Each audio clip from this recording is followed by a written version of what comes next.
రథసప్తమి నాడు ఆకాశం అంతా నక్షత్ర మండలం రథాకారంలో ఉంటుంది. అందుకని దానికి రథసప్తమి అని పేరు.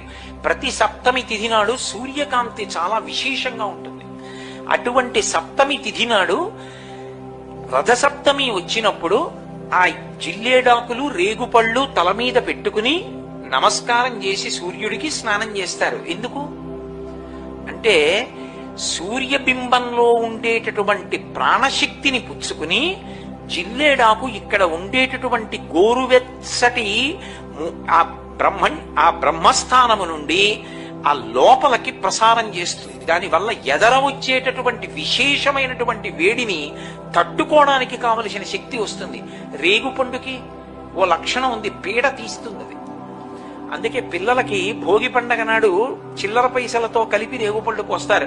భోగి పీడ పోయింది వాళ్ళకి అని. అంటే వాళ్ళకి ఆ పీడ పోతే వాడు భోగం అనుభవించడానికి యోగ్యుడవుతాడు. ఆ తేజస్సు నిలబడుతుంది. ఈ లోకాన్నంతటినీ చెక్కేవాడు ఎవరంటే సూర్యనారాయణమూర్తి. అంతటి మహానుభావుడు లోకంలో లేడు. అటువంటి బింబాన్ని